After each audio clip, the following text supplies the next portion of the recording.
Hi, HCC faculty. My name is Patrick Ferris, and I want to take just a couple of minutes to talk to you about what iClicker is and how it might be used with your students there in Houston. And so I'm going to do a quick screen share just so that you can see what how iClicker works.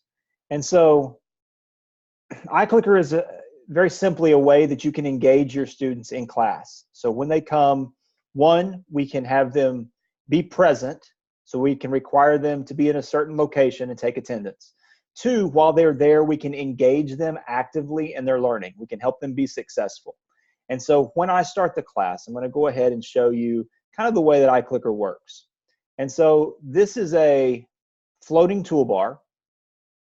And so as your students come to class, they would be able to join the class and they would be able to participate. So you're teaching, you are asking questions of students.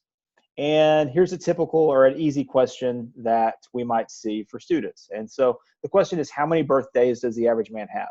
I'm just using a very simple PowerPoint. You could use any platform, and this toolbar floats over whatever you're trying to use. When we get ready to ask a question, I click the button. I have 4 different question types: multiple choice, short answer, numeric, and target. And I can make any of those questions anonymous. So in a setting where students need to be safe to answer anonymously, we can make it anonymous. I'm not going to ask an anonymous question right now, but I'm going to start a multiple choice question.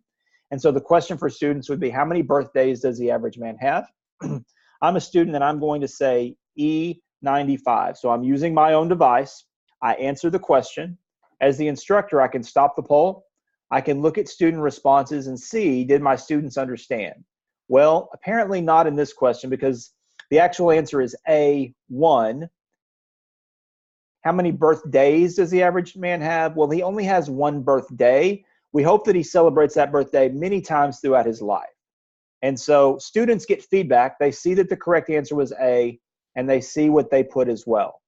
And so if I'm the instructor, I just move on to my next question. I'm going through my PowerPoint. I get ready to ask a question, and maybe I want to make this question anonymous.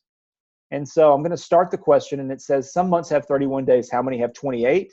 And so I may not know, but I want to be able to guess. So I can select an answer.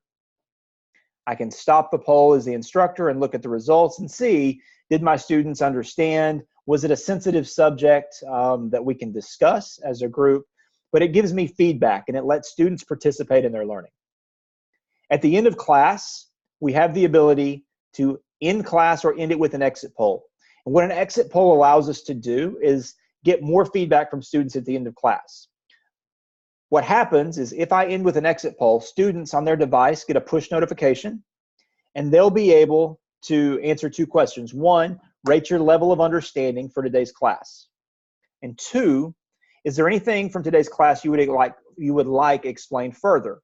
And so as a faculty member, as an instructor, you get additional feedback if there was something that your students had a question about, something they'd like you to cover or talk with them.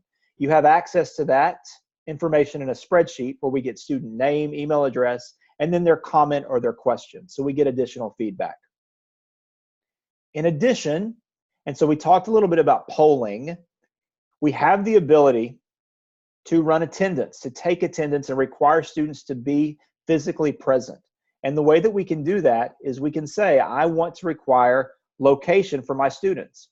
And when we do that, we can set the location to be wherever the class takes place, and then students, once they come there, they check in and they can participate. So we have some settings and some abilities that we have to do that.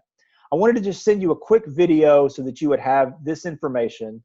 My contact information is right here. I'll be at HCC working with Carrie and Maggie in the coming months. If you have questions, certainly don't hesitate. I'm going to record a follow-up video for students so students understand how to join and how to participate. It's very simple and easy for them to get started. But I want this to be a tool that allows you to engage your students, to make class meaningful and really make a difference with them. I hope this is helpful. Let me know if there's anything else I can do. Thanks so much.